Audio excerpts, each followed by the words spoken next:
Well, good morning to anybody who may be listening still. Probably nobody, but it doesn't matter. I wanted to recommend a video made by a fellow um, who claims that Israel is actually um, in North America rather than in the supposed Holy Lands. And it's a fantastic piece of work. It's about 2.5 hours long. I think the title is Israel in North America, but you should be able to find it, anybody who's not watched it. And I just strongly recommend it. Absolutely mind blowing stuff. And it makes so much sense to me. I was never convinced by the wandering in the wilderness, the 40 years that our ancestors spent wandering through the wilderness to complete a journey that, in logical terms, should have taken no more than a couple of weeks. It seems comical that they turned here and turned there and were still unable to reach the promised land. But if Israel is in North America, the journey claimed by the video maker is from the south of Florida, which is the site proposed for Egypt, right up, I think, to the Yukon, right up in the very north, and it's many thousands of miles. And that starts to make sense for a 40-year journey through hostile lands that would have been effectively controlled by what we are told are Native Americans, or used to be called the Red Indians. Interesting that Edom, the people of Edom, are described as being red, and they were our enemies in the olden days. And of course, I got into trouble with my New Age friend because I dared to point out that some Indian tribes did indeed practice human sacrifice and torture. And that's absolutely in line with what's written in the Bible about our enemies, the Amalekites and the Edomites. This was the wickedness of the tribes that God told us to destroy. Perhaps not the Edomites for human sacrifice. I'm not quite sure about that, but certainly many of the different tribes against whom we fought and prevailed, were condemned due to their practices of human sacrifice. So that locks in really nicely. So that's just a great video to watch and to meditate upon. And I'm starting to think that maybe I will eventually go to America and visit my friend in Arizona, who's a great believer. If we're to be assembled in the camp of the saints, then we might need to take a journey. They're dark days at the moment. I mean, we're being told that there's all this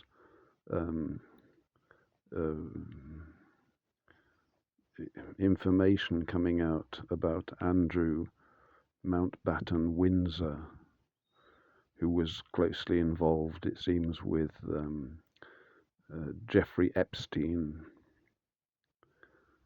And everything is somewhat muted. But at the worst, and I'm afraid the worst may be true, it is beginning to seem as though we are ruled by a race of people who practice child sacrifice. It hardly bears contemplating, but there's more and more evidence seems to be mounting up in this direction. And of course, they're trying to limit it to a gentleman who used to be known as Prince Andrew, being the brother of our current King Charles. But of course, it doesn't really, if this is going on in the palace, these sorts of practices are going on, and sadly there is evidence to show that they may well have been. It hardly seems reasonable that the other residents would have been unaware of it. You know, Charles was a great friend of Jimmy Savile, who you could call the British Jeffrey Epstein, really. He was involved in the same sorts of things, and they were very close, these two fellows. And nothing has been said about it. It's just silence all the time. And then, you know, we have Prince Philip, Charles's father, who they were unable to find a biblical passage to read after his passing, so they read from the Wisdom of Solomon in the Apocrypha, which is a pantheistic text, or the text that was chosen was pantheistic in its nature. I mean, it's quite depressing to think that we are ruled by such a group of wicked people, and yet their actions just seem to confirm it all the time. So people claim that we're in the little season of Satan, and I think there's credible evidence to show that we are. And sometimes the date is set around about 1776, I think it is, or the American independence. Or was it to do with the change of the monetary system?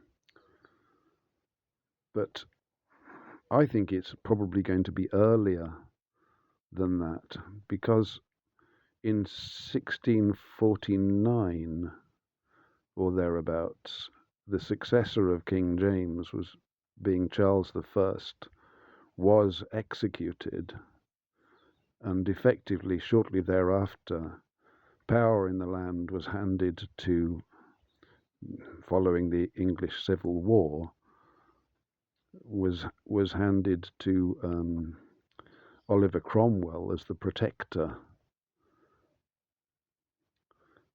And although apparently the monarchy was restored in about 1660 perhaps with Charles II, it was no longer really the inviolate monarchy which had ruled in this country for many, many years.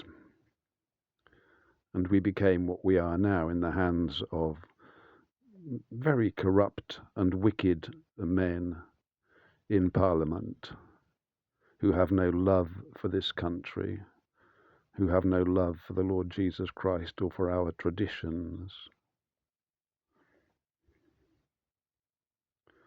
So it seems to me that the little season started earlier than some people claim, also because of the cathedrals. Some of the cathedrals, of course, they claim date back long before 1650, but the architecture can be changed, and they're such wicked and satanic buildings with all their pornographic gargoyles around the cornices where nobody can see them. They don't seem to me to be structures that would have been erected in the little season, in the millennial reign, rather. You know, I have some questions about it. Also, in the millennial reign, you could say, you know, if Jesus Christ rules, why did he allow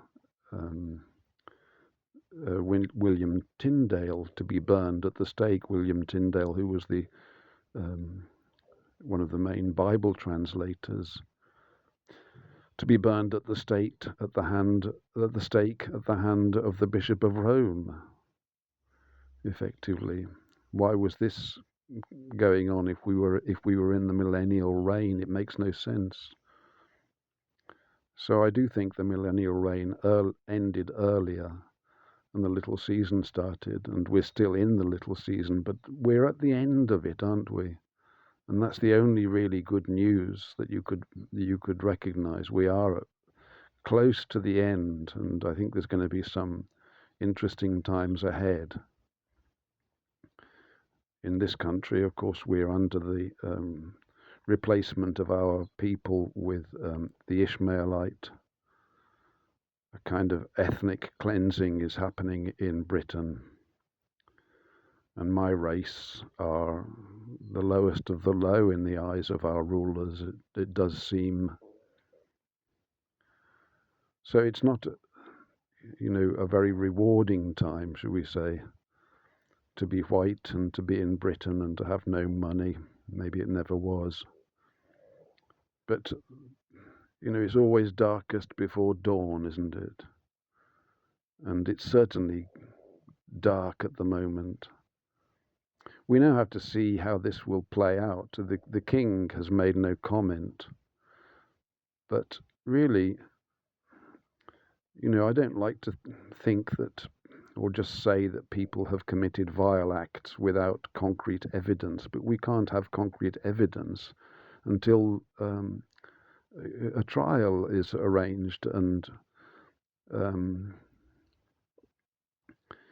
charges are brought. And charges won't be brought because the king is very unlikely to charge his own brother. And one of the reasons may be, of course, that he's equally involved. Because it's a bit naive to think that our previous Queen Elizabeth II, was completely unaware of what was going on around her. And then we do have a very curious story about the disappearance of a group of children, school children in Canada, who were accompanied by the Queen and the Duke of Edinburgh, and they disappeared apparently without a trace. So maybe we've been ruled by cannibalistic demons for 300 years or so, 350 years. Maybe. But I'm very pleased to be able to think that it's coming to an end at last. But people do need to wake up about these things.